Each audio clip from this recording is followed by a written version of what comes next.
Alors maintenant, on va parler ici donc des agents IA en automatisation. D'accord? Alors, un petit rappel sur le Sprint 3, on avait vu sur le prompt engineering ici la manière de faire un prompt. Et ça va nous servir. Donc, vous vous rappelez que pour faire un prompt, on peut, c'était un peu plus haut sur le cours, voilà. Donc, on peut donner des instructions principales, un contexte, un rôle même. On peut demander vraiment au système d'adopter un rôle précis. D'accord? Donc la description, pourquoi c'est important, donc ça va influencer le ton et l'approche ici pour le rôle. Par exemple, le format, ça va garantir que l'information est présentée de manière utilisable. Lorsqu'on précise un format, on peut lui dire, bah voilà, une fois que tu veux me répondre, tu me donnes ça en format JSON par exemple.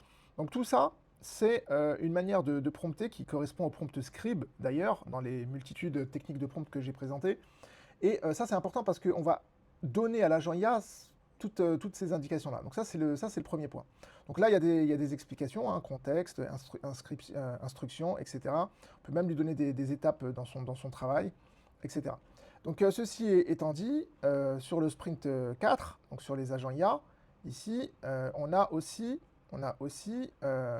ici, je reviens, voilà, sur le sprint 4, voilà, créer et utiliser des agents IA, introduction aux agents IA. Donc on a aussi introduit donc, les agents IA.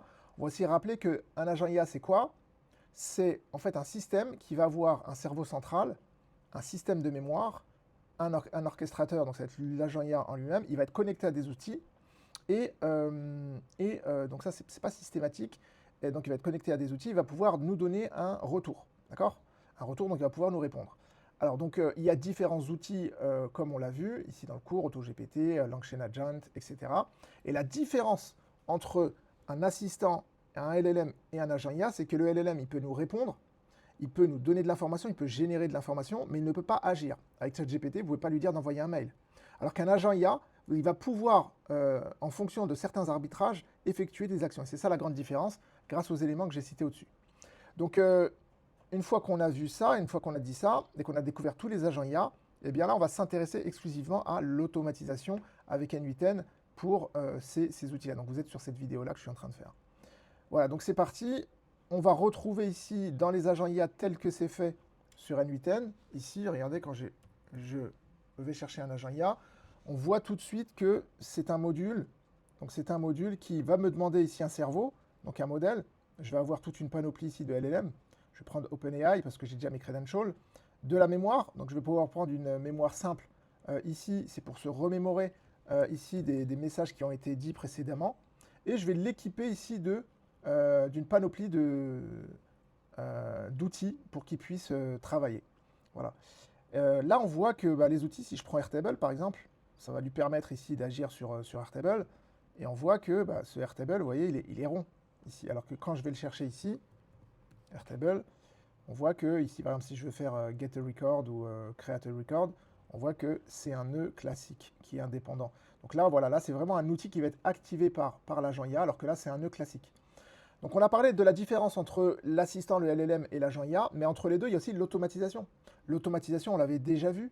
L'automatisation, c'était tout simplement toutes les automatisations qu'on a vues, qu'on a faites dans le sprint 3.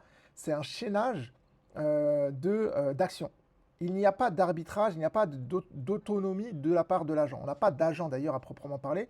Sur tout ce que vous avez pu voir durant le sprint 3, souvenez-vous, dans les trois défis, eh bien en fait on a dans les trois défis ici, on n'a que des automatisations. Je vais prendre même la dernière qu'on a faite en level 5. Voilà, on n'a pas d'agent IA à proprement parler.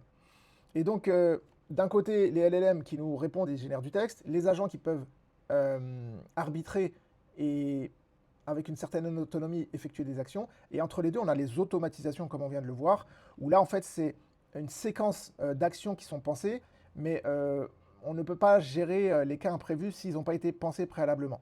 Et bien justement avec les agents IA, le but du jeu, ça va être de pouvoir être résistant à l'ambiguïté en quelque sorte, et donner cette capacité à l'agent IA de prendre une décision en fonction, j'ai pas envie de dire de son ressenti, mais en fonction d'un arbitrage qu'il va pouvoir effectuer en fonction de la compréhension du prompt qu'il aura et des outils qu'il a à sa disposition.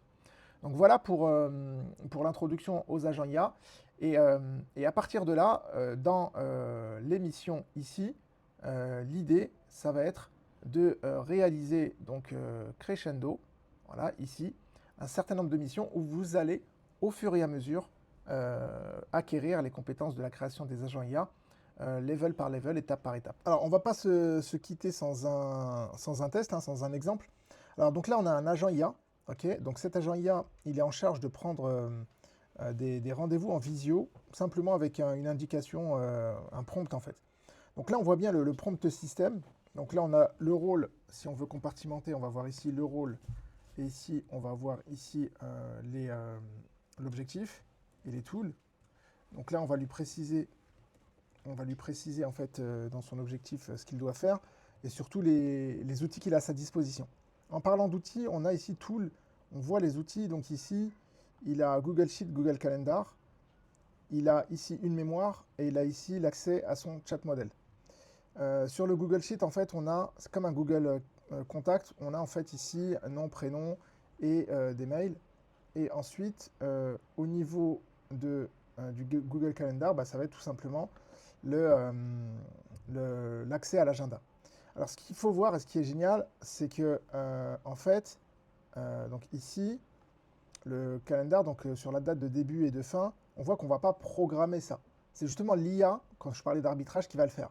C'est-à-dire qu'en fonction de ce qu'elle aura compris dans ce que je vais écrire ici, donc sur mon vocal ou sur mon chat, sur Telegram, sur Insta, sur WhatsApp, pardon, eh bien, elle va le traduire, l'IA va le traduire, va l'envoyer ici au cerveau, donc au LLM, il va pouvoir comprendre, il va en déduire des variables, et va injecter ça dans ses tools, et ensuite il va exécuter les actions.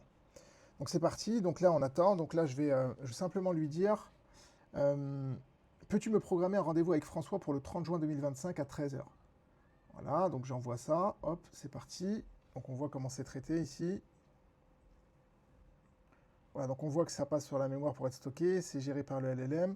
Ensuite, on a compris, donc on va chercher le contact ici et on réussit à prendre le contact. Et ensuite, du coup, comme on a le contact, on revient, on injecte ça à l'autre tool et là, directement, on a réussi à programmer le rendez-vous. On va vérifier si le rendez-vous a été programmé. Donc voilà, donc le 30 juin, on est là. Et donc le 30 juin, on a bien un rendez-vous qui est programmé. Donc ensuite, si l'heure ne correspond pas, c'est parce qu'il faut préciser l'heure en GMT pour être bien précis. Il faut pouvoir faire ces décalages de manière programmatique, systématique sur son fuseau horaire. Mais on voit que simplement à partir d'un prompt, on a bien en fait des actions qui sont exécutées. Donc l'agent, il est capable de comprendre.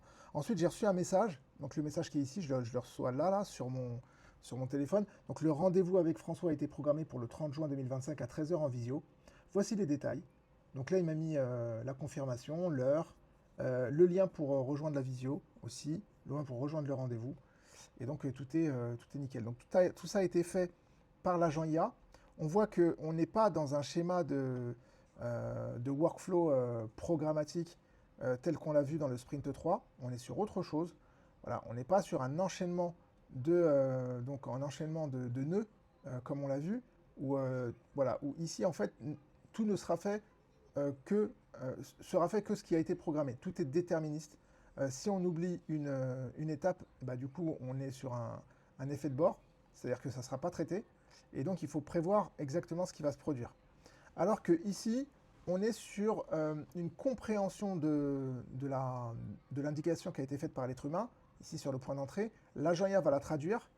Il va pouvoir créer, comme je viens de le dire ici, des variables. Donc ici, on voit bien la from IA start. Donc ça, je ne l'ai pas dit en fait. Moi, j'ai dit 30 juin 2025 à 13 h. Et il a pu traduire ça ici, de cette manière-là. Donc il a pu le prendre, créer la variable et placer la variable tout seul. Et c'est ça qui est fort. Donc voilà, et après, l'exécution de l'action, donc traduction de l'information de l'être humain, traduction et création des variables adéquates et exécution des actions. Et voilà, et c'est ça la définition d'un agent IA.